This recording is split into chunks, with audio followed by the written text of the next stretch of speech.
quero inicialmente cumprimentar todos que estão visualizando esse vídeo, que nós estamos chamando de Salmo Drops, a sua gota de conhecimento. Isso quer dizer que nós vamos fazer estudos pequenos, abordando diferentes assuntos.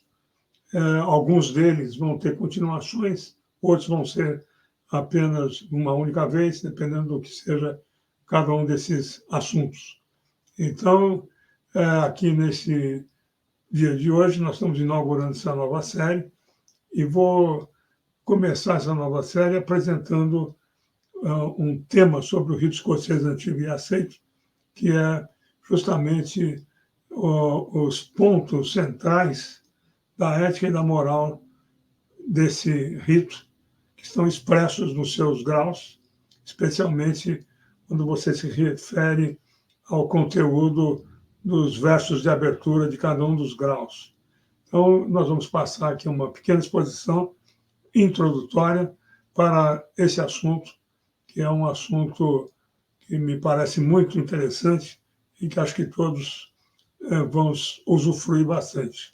Então, basicamente, o que nós queremos apresentar é algo que possa ajudar a configurar a nossa instituição, a nossa organização, a nossa ordem, a nossa filosofia, para que, de algum modo, nós tenhamos mais unidade de entendimento e que possamos, digamos, nos identificar perante a sociedade como um todo, segundo alguns padrões que nos mantêm unidos, nos mantêm situados dentro de uma estrutura de comportamento ético e moral e, ao mesmo tempo, preserva a diversidade individual de cada um dos maçons, né? Então, aqui, como vocês estão vendo nesse primeiro slide, a maçonaria ela tem uma série de definições. Eu deixei aqui lançado para os irmãos estudarem, comentar, inclusive usando o chat que aparece enquanto nós estamos apresentando essa palestra. E depois disso nós vamos ter interações, onde eu vou procurar responder e ampliar um pouco o conhecimento de cada um a respeito daquilo que a série está apresentando. Eu quero também destacar que a maçonaria, não sendo uma religião, ela está organizada dentro de um aspecto ético e moral fundamentado basicamente no cristianismo, que é uma, digamos, extensão do judaísmo. Quando nós falamos da Bíblia Sagrada, nós estamos falando em dois conjuntos de livros. O primeiro conjunto é o que nós chamamos de Antigo Testamento, e que no judaísmo é chamado de Tanakh. E esse conjunto de livros expressam os ensinamentos, chamados de Torá, as profecias e também os outros diversos escritos, né? São escritos de diferentes naturezas que estão dentro do conjunto chamado Antigo Testamento.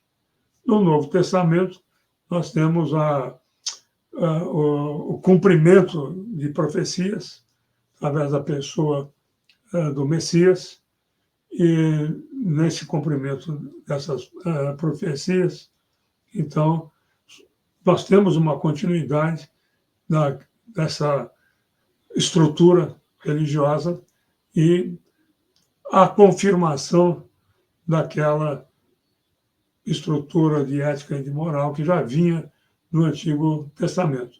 Não só a confirmação, como também, muitas vezes, uma exigência mais alta, buscando mais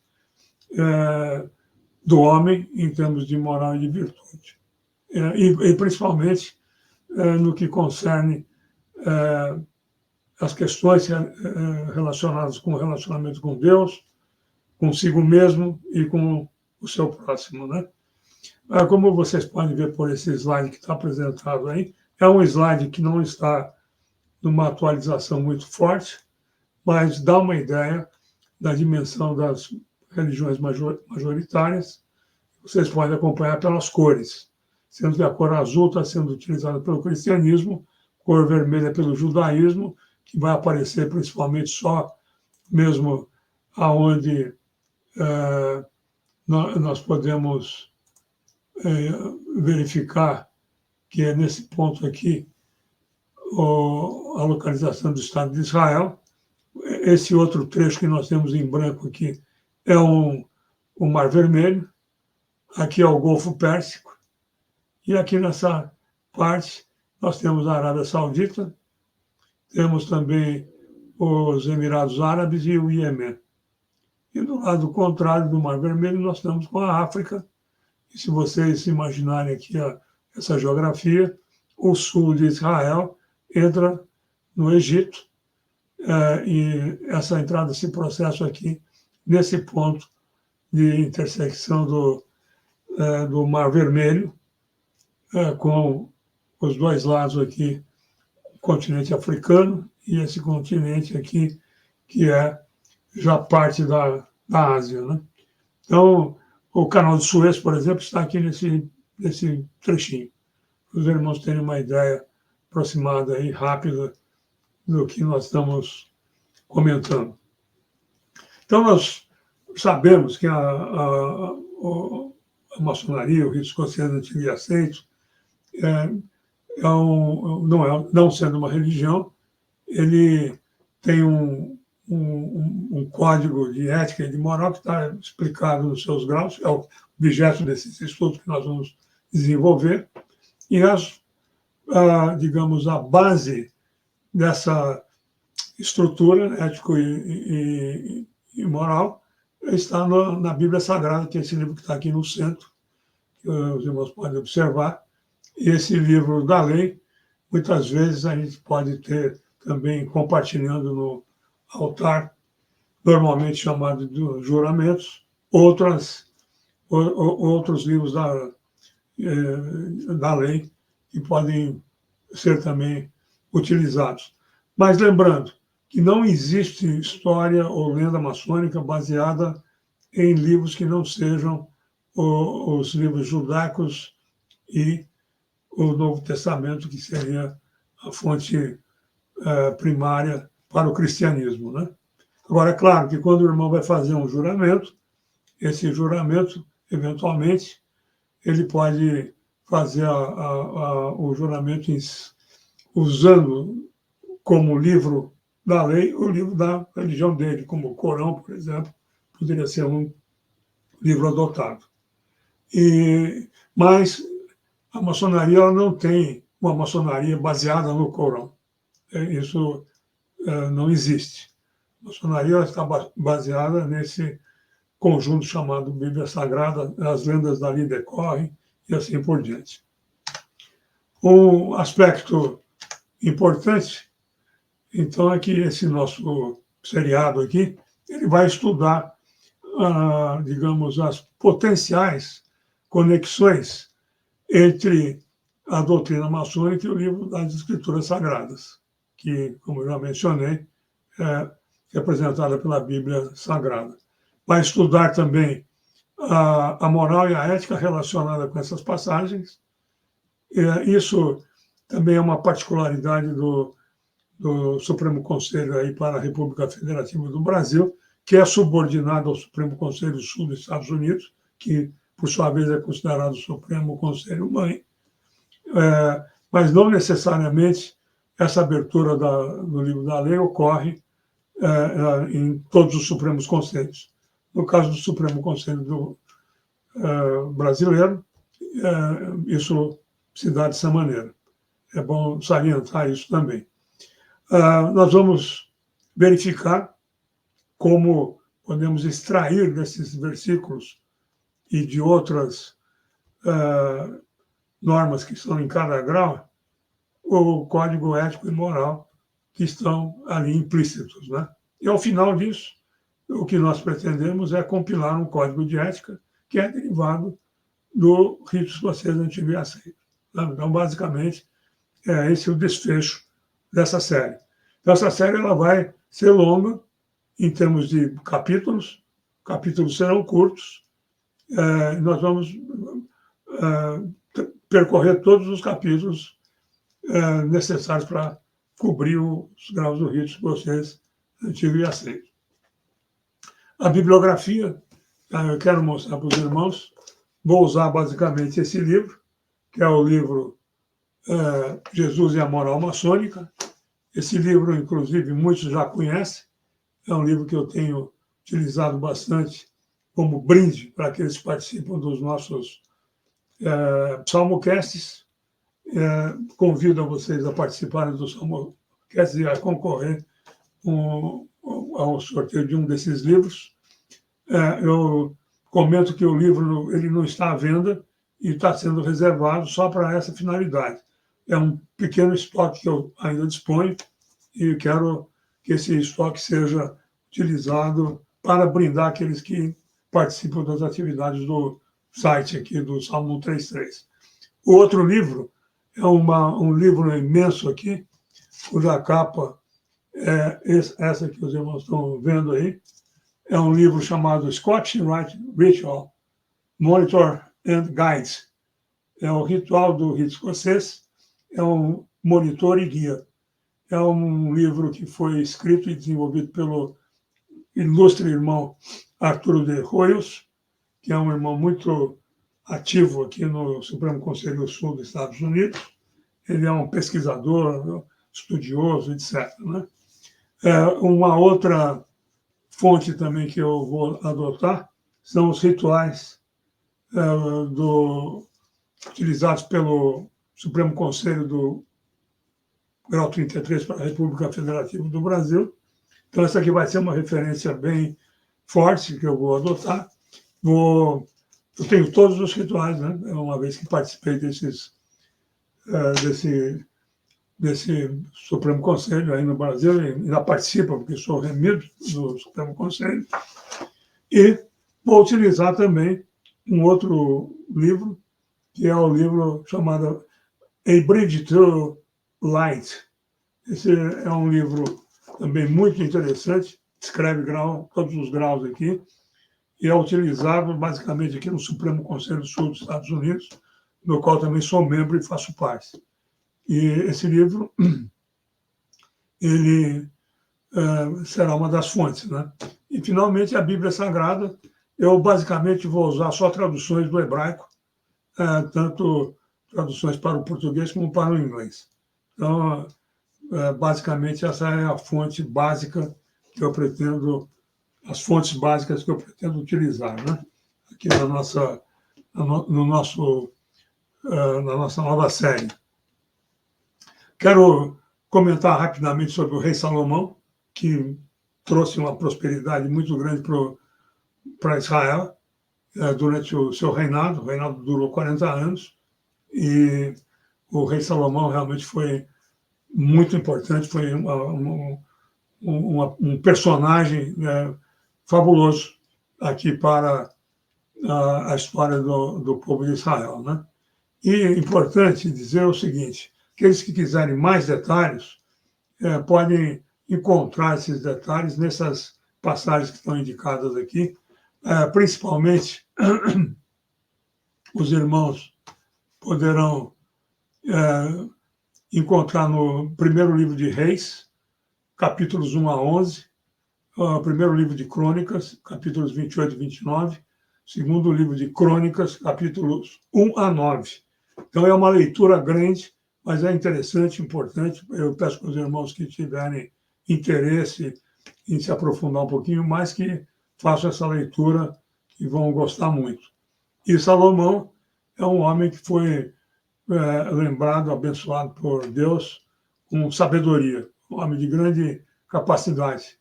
E ele nos pré-configura uma figura de relevância da liderança maçônica. Então, ele é um protótipo, digamos assim, da liderança maçônica, né? Tanto é que, habitualmente, nós falamos que aqueles que são eleitos venerados vão ocupar o trono do rei Salomão. Então, se vão ocupar o trono do Salomão, do Reino Salomão, eles estão emulando o próprio rei Salomão. Né? Portanto, é muito importante que conheçam com a maior profundidade possível o rei Salomão. Qualidades dele, rei Salomão, como líder, nós temos aqui uma lista que eu digo para os irmãos que é fundamental, que essas são as qualidades que nós devemos buscar na nossa liderança. Seja a liderança na loja, seja a liderança na grande loja, seja a liderança que atua colaborando com as atividades, tanto nas lojas como na grande loja, ensinando, ministrando, organizando, garantindo a qualidade do nosso ensino e a homogeneidade desse ensino. Então, o Salomão ele tinha visão, ele tinha habilidades de comunicação, habilidades para tratar com pessoas, era uma pessoa de bom caráter, era um homem que tinha uma índole boa, ele tinha competência em diversos assuntos. Depois vou comentar disso também, mas não nessa palestra de hoje. Ele tinha coragem e bravura, era um homem capaz de enfrentar com devido à energia, sabedoria, e também com a beleza, né? Seus irmãos lembram dessa tríade, ela é muito fundamental, para que o reino de Israel, que era naquela ocasião o Reino Unido, ele não tinha sido fragmentado, porque depois disso foi fragmentado. Ele tinha também uma qualidade que eu penso muito importante, que era ele era uma pessoa que tinha a visão de servir ao próximo. Ele, antes dele pensar em ser servido como rei, ele queria servir. Queria servir principalmente a Deus e, segundo, ao povo de Israel. E com isso, ele, ao longo do seu reinado, ele pôde edificar o templo. Nós não vamos aqui entrar em detalhes do templo, mas o templo é uma referência muito grande dentro do rito escocês antigo e aceito. E, finalmente, aqui apresento para os irmãos um pouquinho aqui do Supremo Conselho Sul dos Estados Unidos, que é considerado o Supremo Conselho Mãe. E esse Supremo Conselho, ele se organizou no estado da Carolina do Sul e depois ele evoluiu ao longo dos anos e atualmente está em Washington, D.C., onde fica agora a sede dele, deslocada para esse prédio aqui, que é a Casa do Templo, como ela é conhecida e chamada. Então, assim, uma pequena informação para os irmãos. Aliás, eu voltando aqui nessa tela, os irmãos têm aqui o link para visitar, uma visita magnífica, porque é um site muito elaborado, tem inclusive uma visita, um tour dentro do templo, que eu convido os irmãos para fazerem. E no slide seguinte, que depois os irmãos podem ver com mais minúcia e detalhe, nós temos algumas informações a respeito dessa fundação, que se deu numa taverna chamada do Shepherd, e isso se deu lá na cidade de Charleston. Né? E aqui os 11 cavaleiros, knights, eu escrevi aqui em português cavalheiros, mas são cavaleiros de Charleston, que são esses que estão aí mencionados. O sistema de ensino do rito escocês, na parte de aperfeiçoamento, ele vai se desdobrar nesse conjunto de 4 níveis. Nós vamos percorrer todos eles, desde a loja de perfeição até o Supremo Conselho, e cada um deles tem as suas características, seus graus, e tem também a sua ética e a sua moral ali consagrada. Nós temos aqui uma visão desse conjunto de graus que compõem o rito, e os blocos que são compostos pelos altos corpos, né? Chamamos assim a loja de perfeição.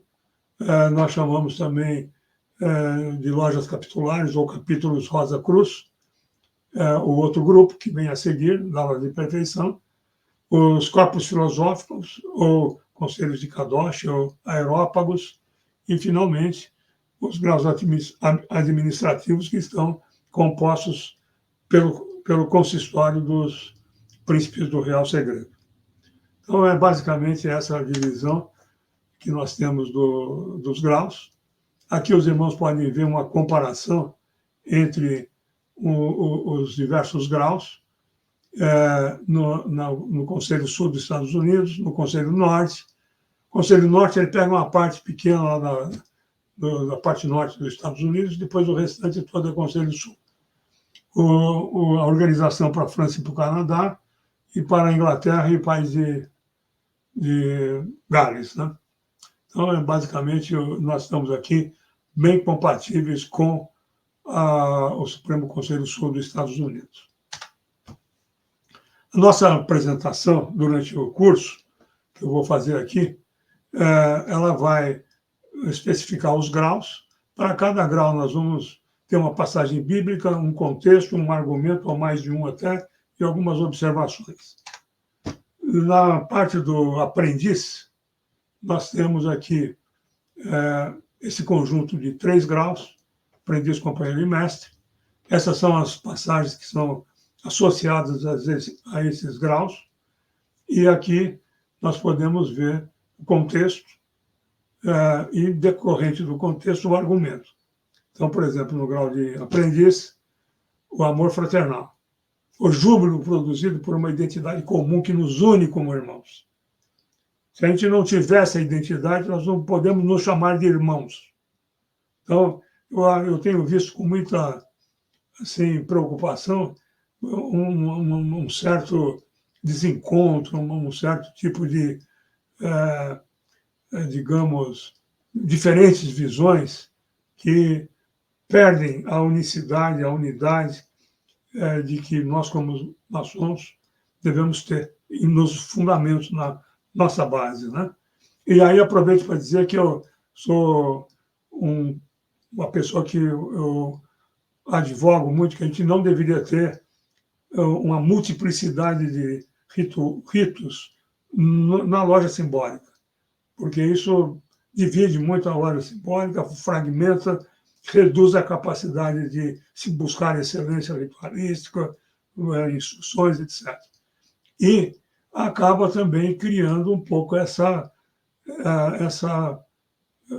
certa divisão que não sou do rito escocês, eu sou do rito emulação, eu sou do rito moderno, etc.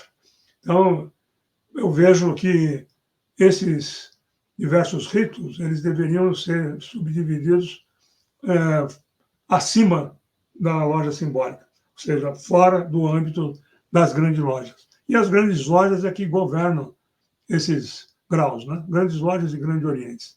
Elas podem muito bem unificar isso e faz parte da legislação e não tem muito mais o que discutir. E deixar os estudos específicos de cada ramo maçônico, rito York, americano, o rito escocês antigo e aceito, o rito moderno, o rito escocês retificado, Schroeder, etc., para os corpos acima dos corpos simbólicos, né? Das lojas simbólicas. O grau de companheiro, a prática da virtude, ou seja, a visão do juízo divino e também, ao mesmo tempo, a graça que advém da própria divindade, né? Porque se nós fôssemos ser medidos com o rigor que a divindade exige, possivelmente isso seria um desastre muito grande para a nossa vida futura, que também é um aspecto que nós acreditamos, né? Que a vida não termina aqui nesse pequeno tempo que passamos aqui no nosso mundo terreno. E, finalmente, a transitoriedade da vida. E disso decorre que nós devemos utilizar bem a nossa mocidade, a nossa juventude, nossos anos iniciais, para que a gente, então, enquanto temos forças, capacidades intelectuais, físicas, etc., a gente possa realizar as tarefas que nós devemos realizar, em qualquer âmbito, não só no âmbito familiar, como no âmbito profissional, no âmbito espiritual, no âmbito maçônico, etc. Então, eu até aproveito para dizer que eu vou fazer um comentário sobre a Câmara de Reflexão, que tem muito a ver com a transitoriedade da vida, né? E eu sinto falta também no ritual, que não tem uma mínima explicação, não tem um detalhe a respeito disso. Então, em breve, eu vou fazer um comentário, uma sugestão, que me parece que seria muito boa para formalizar qual é a percepção que nós temos na Câmara de Reflexões, ou de reflexão, e por que o candidato ali se mantém por algum tempo, para que ele possa refletir sobre alguns tópicos, mas do jeito que é feito, ele não tem orientação mínima e, eventualmente, nem sequer aproveita aquela oportunidade como deveria. Então, basicamente, a loja simbólica eu não vou tratar, e daqui para frente eu vou grau a grau, nos próximos drops, né? Salmo Drops, sendo que o próximo que eu vou fazer já vai ser diretamente em cima do grau 4. Então, eu vou entrar aqui no ritual do grau 4 e vou comentar sobre esses pontos de vista que eu acabei de dizer aqui nesse vídeo de introdução dessa nova série. Então, hoje foi basicamente uma visão geral que eu dei para vocês a respeito aqui dessa série nova que nós estamos lançando. Eu estou falando nessa abertura num vídeo gravado, então não é um vídeo ao vivo. Nos próximos vídeos ainda vou decidir se eu vou fazer ao vivo ou se vou fazer gravado, continuar fazendo gravado. Então, é uma decisão que não tenho ainda, mas que vou tomar para que se torne bem interessante. Os irmãos que quiserem participar disso possam fazê-lo, interagir, perguntar, enfim, criar uma boa interação com os irmãos assim, nesses vídeos ou lives que eu vou fazer, chamado Salmo Drops, que estou começando com essa coleção aqui, que vai abranger o rito escocês antigo e aceito. Muito obrigado, espero você para o nosso próximo vídeo. Não esqueça de dar o seu gostei, se inscrever no nosso canal de YouTube, compartilhar com os seus irmãos, na sua rede, convidá-los para participar conosco aqui, visitar o nosso site, salmo33.org, se inscrever na área de membros, enfim, ficar integrado conosco aqui o máximo que puder. Essa ideia que eu tenho aqui do trabalho que está sendo desenvolvido pelo Salmo 133 é de uma complementação de ensino que não interfira de modo nenhum com os trabalhos das lojas e que proporcione aos irmãos um pouco mais de informação que leve os irmãos a aprofundarem os seus estudos. Então, esse é o objetivo central. Muito obrigado a todos e aguardo uma oportunidade de estar com vocês numa das nossas próximas lives, SalmoCast, ou aqui no Salmo Drops.